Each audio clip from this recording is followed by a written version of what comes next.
Ya. Bueno, vamos a empezar con la quinta práctica. ¿Está grabando?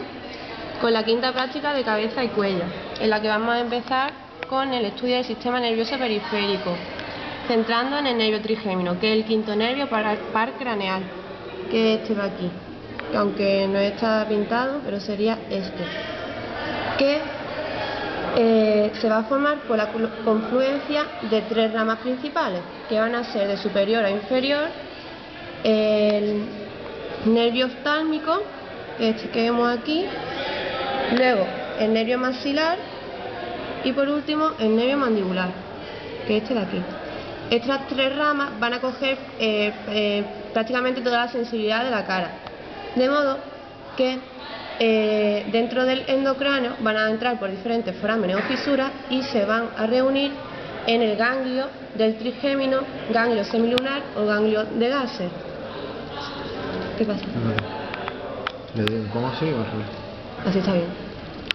Que el ganglio, como decía, el ganglio del trigémino, ganglio semilunar o ganglio de Gasser es este que vemos aquí, que tiene un volumen bastante considerable y se va a localizar en la impresión trigeminal o fosita del ganglio de Gasser, que si tuviéramos un cráneo lo veríamos en la fosa craneal media a la altura del vértice anterior de la porción petrosa del hueso temporal. Y una vez que llegan estas tres ramas, confluyen en el ganglio y saldría ya lo que decíamos antes, el único nervio trigémino. Bueno, ahora vamos a empezar a estudiar cada una de sus ramas que darán lugar a otra y esta a lo mejor a otra, etcétera. Pues en primer lugar vamos a ver el nervio oftálmico, que como decía era la primera rama. Este nervio oftálmico va a hacer su entrada al endocráneo. Vamos a hablar de orificios de entrada ya que va a recoger sensibilidad, por lo que vamos a hablar de periferia a centro, de modo que lo va a hacer por la fisura orbitaria superior o hendidura esfenoidal, que sería la zona delimitada por las dos porciones óseas que vemos aquí más o menos, a esta altura. Por arriba, ¿no? Aquí, ¿no? Entre estos, ¿no? Bueno, sí. Aquí. Si los huesos están cortados. Es verdad, aquí. Bueno, pues en primer lugar va a dar una rama que va a ser el nervio frontal, que es este que vemos aquí. Y el nervio frontal, a su vez, va a dar dos ramas. Por un lado va a dar el nervio supraorbitario, que es este que vemos aquí. Nervio supraorbitario que va a dar lugar a dos ramas, una medial y otra lateral. Estas dos ramitas van a hacer su entrada a la órbita por la escotadura o foramen supraorbitario, que estaría pues más o menos aquí. Y por otro lado, este nervio frontal va a dar el nervio supratroclear, que es más medial a estos dos, y va a hacer su entrada a la órbita por la escotadura o foramen frontal, que como si nos acordamos veíamos en el cráneo era más medial y estaría más o menos por esta zona. Bueno, ahora vamos a ver la segunda rama del nervio oftálmico, que es el nervio lagrimal, que es este que vemos aquí. El nervio lagrimal es importante porque va a establecer una interconexión con una rama del nervio maxilar, y esta rama se llama, esta de aquí, rama comunicante con el nervio cigomático. Bueno, y por último vamos a ver la tercera rama del nervio oftálmico, que va a ser esta. Sí, ¿no? Sí. Esta de aquí. Esta de aquí, esta de aquí, y que siempre aquí, aunque no está colorada, pero sería esta, que va a ser el nervio nasociliar. Nervio nasociliar, que es muy importante porque tiene dos componentes, un componente ciliar y un componente nasal. El componente ciliar lo vamos a estudiar en cursos posteriores. Ahora nos vamos a encargar del componente nasal. El componente nasal nos vamos a centrar en lo que sería el nervio infratroclear, que sería este componente nasal del nervio nasociliar. A este nervio infratroclear, lógicamente más inferior al supratroclear que veníamos antes, se le van a incorporar dos nervios: el nervio esmoidal anterior, que este que vemos aquí es muy pequeño, y el nervio esmoidal posterior. Estos dos nervios van a hacer su entrada por los forámenes de su mismo nombre, foramen etmoidal anterior y foramen etmoidal posterior. Del nervio etmoidal posterior ya no vamos a decir nada más, pero del nervio etmoidal anterior hay que destacar que va a tener ramos nasales internos, laterales y mediales, que se van a ver en el plano base. Aquí, ramos nasales mediales, porque esto es el tabique, y ramos nasales laterales, porque esto sería la pared izquierda, ¿no?, de lo que sería la fosa nasal. Bueno, pues con el nervio oftálmico ya hemos terminado.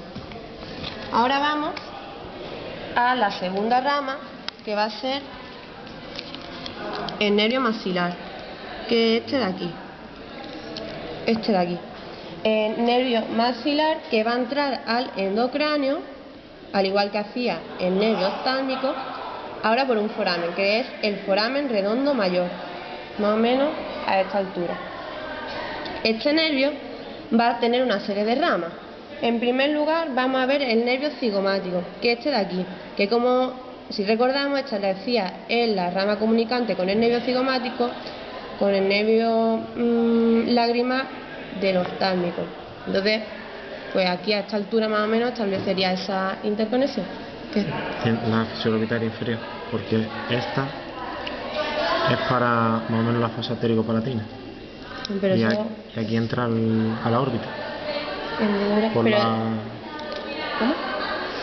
Por la fisura orbitaria inferior. ¿Por dónde entra la órbita? La fisura orbitaria... Del endocráneo sale por este foramen, pero luego a la fosa orbitaria entra por la... Vale, sí.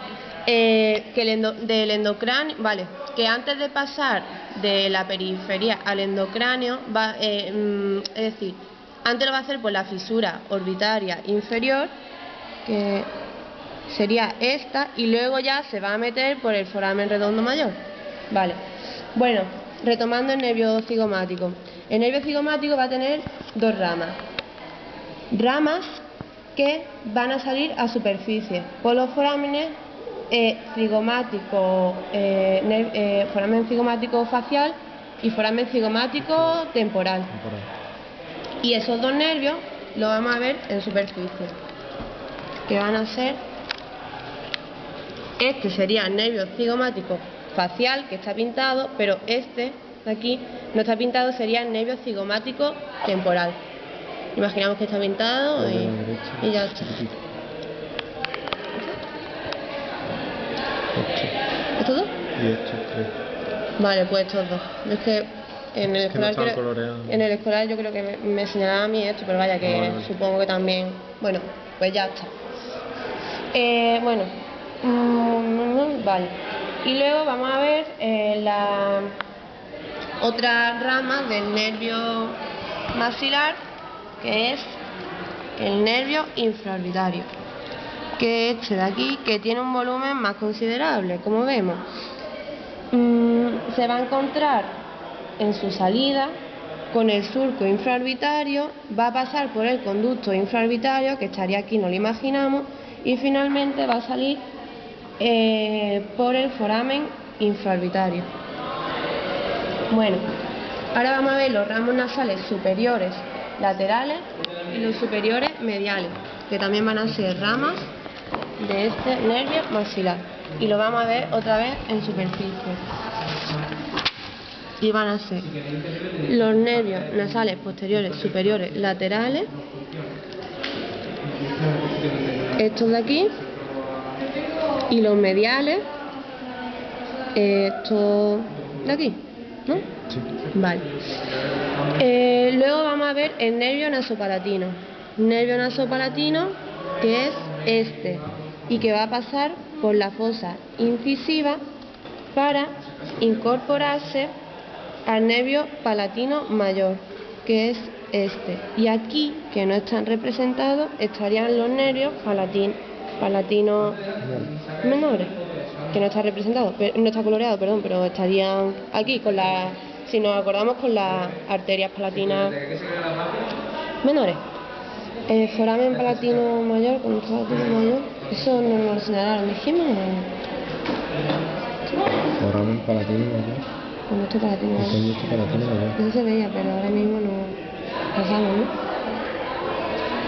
Y bueno, y por último, vamos a ver aquí, esto de aquí, los ramos nasales posteriores e inferiores, que del mismo modo distinguimos entre mediales y aquí, esta ramita de aquí, estas dos, esta que no está coloreada y esta, serían los laterales. Y por último, vamos con la tercera rama del nervio trigémino, que es el... No, que es el nervio... ¿Por qué? Que es el nervio mandibular. Nervio mandibular que no solo va a ser sensitivo, sino que también va a ser motor. Pero el componente motor nosotros no nos centramos en esto. Bueno, va a dar varias ramas. En primer lugar va a dar el nervio bucal, que va a ir ¿Por dónde sale? con la arteria bucal. Ah, es que no viene, es verdad. Bueno, lo digo aunque no viene. Hace su entrada al endocráneo por el foramen oval, que este de aquí. Aunque no viene en el guión, pero yo creo que es importante decirlo. Este de aquí. Bueno, vamos a ver su primera rama, que es el nervio, el nervio bucal, que es este de aquí, que va a ir acompañado con la arteria bucal. Y que luego vamos a ver en superficie sobre, este sería, creo, sobre el músculo bucinador. Pero es que creo que lo que pasa es que no está representado. Sí. Bueno, a continuación vamos a ver el nervio lingual, que es el que tiene un volumen también más considerable, que va a ser este. Este era, ¿no? Te da muchas ramitas al final. El de arriba. Este, ¿no? Sí. Pasa que yo creo que se continuaría aquí. Lo que pasa es que los planos no encajan, pero vendría acá, ¿no? No, es el liogloso. ¿Este de aquí? ¿Esto es este? Vale, pues entonces nada, no he dicho nada. Este. ¿Te aparecería por aquí? No. Aparecería por ahí el nervio alveolar inferior. Nervio alveolar inferior, que sí es este, ¿no? Sí. Que va a entrar por aquí, por el conducto mandibular, ¿era, no? El conducto mandibular, y va a salir por el foramen mentoniano, denominándose ya nervio mentoniano, que no está coloreado, pero vendría aquí. Y por último, el nervio aurículo temporal, que es este de aquí. Y vemos cómo se abre en ojal y por en medio va a pasar la arteria meningia media. Ya está.